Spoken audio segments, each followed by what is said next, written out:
Salut les designers de bonheur, trop contente de vous retrouver pour cette dernière partie du module créer son propre style. Là on va faire un truc un peu plus ludique, ça va être créer ses moodboards. Je vais vous accompagner pour que vous fassiez vous-même vos propres moodboards. Alors un moodboard, qu'est-ce que c'est? Un moodboard en anglais ça veut dire tableau d'humeur, c'est-à-dire c'est une compilation d'éléments inspirants qu'on fait en général au démarrage d'un projet déco, parce que c'est ce qui va nous donner l'univers dans lequel on a envie de vivre. Donc là, on va mettre les couleurs, les textures, les matières, les formes, tout ce qui nous inspire. C'est vraiment votre espace de liberté. Ça peut être un support papier ou un support numérique, mais en tous les cas qui vous permet de réunir vos sources d'inspiration et de nourrir vos idées. On va voir ensemble comment réaliser le moodboard, mais une fois qu'il est réalisé, il va vous permettre d'avoir vraiment une vision globale de votre projet et de clarifier vos envies décoratives. Alors c'est vraiment un travail imaginatif, créatif, voire artistique des fois, qui est vraiment aussi utile qu'esthétique. Alors à quoi ça sert exactement? Les moodboards, ils sont pas utilisés uniquement dans le monde de la déco, ils sont vraiment utilisés dans tous les métiers où il y a de la création visuelle. Donc les moodboards, ils aident beaucoup au développement d'un projet. C'est vraiment un support qui est utilisé bien sûr par les architectes, par les décorateurs ou les décoratrices d'intérieur, mais aussi par les concepteurs de sites web, par les agences de communication et tous les studios de création en fait pour des projets d'identité visuelle, des collections de vêtements, la création de jardin. Un moodboard, c'est vraiment finalement utilisé de plus en plus parce qu'on arrive vraiment à voir l'image globale du projet. Le moodboard, quand il est fait par un professionnel à la demande d'un client, une fois qu'il est validé entre les deux, il permet vraiment d'éviter les changements radicaux au cours du projet. Il permet de recentrer le projet quand on sent que le client part un peu à la dérive et finalement a envie d'autre chose. Normalement, quand il est vraiment validé au démarrage, on a une base solide. Après, on navigue dedans, mais en tous les cas, on reste sur les fondamentaux qu'on a définis au démarrage et sur ce qui nous plaît vraiment. Alors, le moodboard, on l'appelle aussi planche déco, on l'appelle planche tendance, on l'appelle cahier de tendance, on l'appelle aussi planche d'ambiance. Enfin voilà, je pense que c'est vraiment rentré dans l'inconscient collectif, le mot moodboard. Mais c'est vrai que moi, j'ai toujours appelé ça planche déco. Je trouve que c'est plus parlant, mais voilà. Donc, une fois que votre moodboard sera fait, vous verrez que ça va être un atout précieux pour vous pour aller faire vos courses, que ce soit en magasin ou sur Internet. Vous avez ce visuel de référence qui vous permet de canaliser quand même ce que vous souhaitez. Et c'est carrément un outil magique pour communiquer quand les mots manquent, pour faire vraiment passer un message. Les images et le concept créatif sont normalement vraiment là pour vous épauler. C'est plus simple de dire voilà tel type d'ambiance dont je rêve. Alors les moodboards, ils peuvent être composés de presque n'importe quoi. D'échantillons de texture, de matière, des palettes de couleurs, des fleurs, des feuilles, des citations, des photos de paysages, des photos de meubles, des croquis, des photos d'ambiance, un détail architectural. Bref, tout ce qui nous vient à l'esprit quand on pense à l'atmosphère de notre projet. Et sur son moodboard, on voit en général rapidement les grandes orientations quand on filtre les échantillons qu'on a récupérés à droite à gauche ou les pages de magazines qu'on a déchirées à droite à gauche. Normalement, on a déjà fait ce travail sur le premier document que je vous ai fait faire en début de module. Là, on va vraiment voir si on aime les couleurs vives ou passées, si on aime le plastique ou le rotin, si on aime le plastique ou le bois, si on aime le rotin ou le velours, le minéral, le floral, des ambiances douces, des ambiances plus tranchées, si on est plutôt masculin, féminin. On va vraiment, au fur et à mesure, nous-mêmes, quand on fait notre propre tableau d'humeur, on se balade et on se dit, mais en fait, on affine vraiment ses goûts au fur et à mesure. Donc là, soyez créatifs, laissez parler aussi votre instinct, c'est votre projet à vous. Alors pour démarrer votre travail de moodboard, je vous conseille aussi de prendre un peu de temps sur Pinterest parce que c'est facile de créer plusieurs tableaux. Vous épinglez ce qui vous plaît et du coup vous pouvez les classer par catégorie. Et moi quand je réalise un moodboard numérique, j'utilise PowerPoint parce que j'ai l'habitude d'utiliser PowerPoint. J'ai fait des milliards de présentations quand je bossais dans le marketing et la com. Ou Paint. Voilà, c'est deux logiciels qui sont faciles à utiliser quand on est un peu habitué en tous les cas pour faire des moodboards. Les moodboards que je vous ai présentés précédemment, là, en général ils sont faits sur PowerPoint. Avant de vous montrer pas à pas comment on le fait, je vais vous montrer des exemples de moodboard terminés. Donc là, on a un premier moodboard qui était pour un projet de client qui avait envie d'un peu de couleur, mais surtout de chaleur, de bois. Voilà, ça c'est un premier moodboard que j'ai réalisé en faisant du découpage et du collage. Celui-là aussi, ça c'est plus un mood board de matière. Donc là, on trouve effectivement des matières douces, de la laine, du bois, des tapis, des moquettes, des rideaux. Enfin voilà, donc ça c'est plus une mood board de matière. Donc on peut faire en fait les mood boards qu'on veut. Bon, voilà, je vais vous montrer plusieurs exemples au fur et à mesure. Alors, comment faire sa planche déco? Comment faire son mood board? Premièrement, vous rassemblez toutes les photos, les images que vous avez déjà présélectionnées. Donc dans le module 2, vraiment les documents, ce que je garde, et aussi les couleurs, les matières, les tendances. Les documents que vous avez fait au démarrage, c'est maintenant qu'il faut s'en servir. Deuxièmement, vous étalez tout sur une table, au sol si vous avez beaucoup de choses.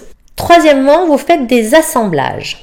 C'est-à-dire que vous vous dites, tiens, c'est marrant, ça va avec ça se ressemble, ça c'est le même... Voilà, les matières se répondent, là les couleurs vont trop bien ensemble. Quatrièmement, vous testez justement l'interaction avec les différents éléments. Les matériaux, les textures, les types de mobilier, la palette de couleurs, les tapisseries, les tissus, tout ce qui est graphisme, les motifs, les essences de bois. Là, il s'agit vraiment de vous amuser pour dire tiens, ça matche bien ensemble, ça quand je les mélange c'est assez joli. Enfin voilà, là c'est visuel, là c'est clairement votre goût à vous. Si vous avez des échantillons de peinture, des bouts de tissu, c'est le moment de les mettre sur votre tableau pour vous dire tiens, j'ai envie de ça. Donc normalement, votre tableau, il commence à prendre forme et vous arrivez à concevoir un ensemble cohérent et normalement harmonieux. C'est finalement un brouillon de votre future ambiance déco à la maison. Alors lâchez-vous parce que justement là, vous pouvez oser plein de trucs que vous n'oseriez pas en vrai. Là, c'est le moment d'oser. Vous pouvez vraiment mélanger plein de trucs et voir si ça fonctionne ou pas. Si en tous les cas, ça vous plaît ou pas. Et cinquième point, une fois que vous avez fait un truc un peu cohérent et harmonieux, vous ajoutez un accent à votre planche déco. Parce que là, c'est une décision importante. Essayez d'imaginer un truc qui amène du relief à votre planche déco. Soit vous rajoutez un graphisme qui vous plaît, soit vous rajoutez une couleur qui fait péter l'ensemble. Essayez de trouver quelque chose que vous avez déjà dans votre base de données, parce que quelque chose qui vous plaît, mais qui finalement dans l'ensemble que vous avez fait là, arrive vraiment à apporter l'effet waouh. Et ce qui est bien, c'est que là, je vous ai dit que c'était un brouillon. Donc là, vous pouvez vraiment utiliser votre planche déco pour jouer avec des options. Vous dire, tiens, mais si je mettais plutôt ça. Enfin, soyez inventifs, amusez-vous. C'est vraiment censé être une partie de plaisir et laissez libre cours à votre imagination. Une fois que vous avez à peu près construit ce qui vous plaît, vous prenez une grande feuille de papier. Prenez au moins un A3, c'est quand même bien d'avoir un truc un peu conséquent. Et puis vous posez les visuels retenus. Vous les placez et vous les collez comme bon vous semble, de sorte que l'ensemble soit joli à regarder. Alors attention, un mood board ou une planche déco, c'est pas une simple juxtaposition d'éléments. Votre planche déco, elle doit du premier coup d'œil vous plonger dans l'ambiance de votre futur chez vous. Elle doit vraiment vous en faire ressortir l'atmosphère. C'est un réel outil d'aide à la décision pour vous aider dans vos futurs choix et dans vos futurs achats. Je vais vous montrer un exemple de réalisation de planche déco que j'ai fait pour un réaménagement de villa au Pouliguen sur la côte atlantique. Donc là, comme vous le voyez, c'est opération tri et assemblage. J'avais tout posé sur un tissu au sol.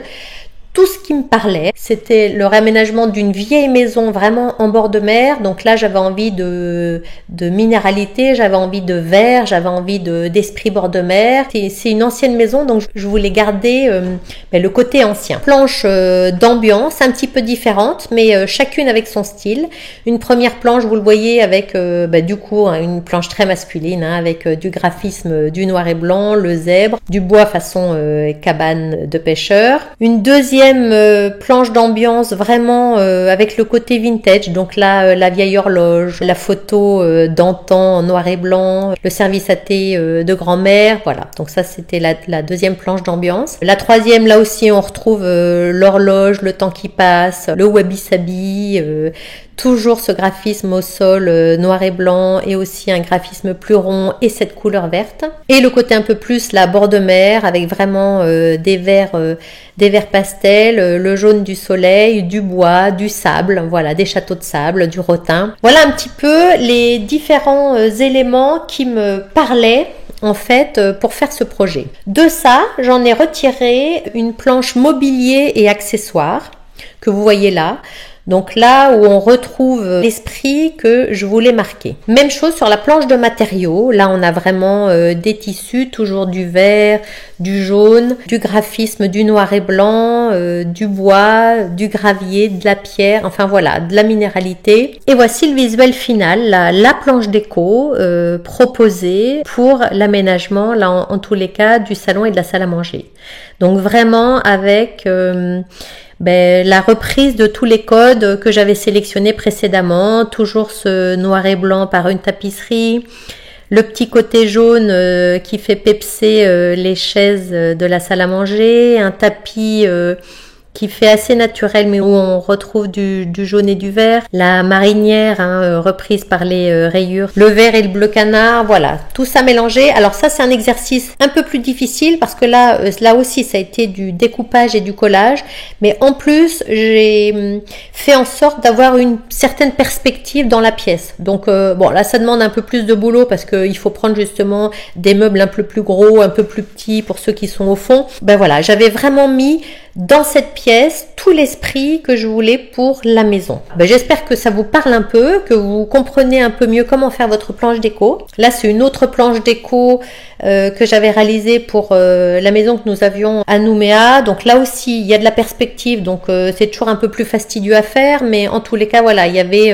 un petit mur de pierre, on était dans des gris, j'avais mis un peu de rouge et de pourpre pour voilà, pour vraiment donner du corps à un intérieur finalement trop fade qui était dans les gris et dans les blancs. Il y avait des hauts plafonds, donc j'avais fait un plafond justement sombre pour vraiment donner de la personnalité. Là aussi c'était découpage et collage, mais ça donne vraiment une bonne idée de son futur intérieur. Et là en termes de planche déco plutôt numérique, voilà, ça c'est ce que je réalise sur PowerPoint, c'est celle que je vous ai montré tout à l'heure là quand on faisait le mélange de styles. Voilà, là c'est une planche déco d'Amazonie côté Brésil où là vraiment j'ai mélangé le jungle et le tropical.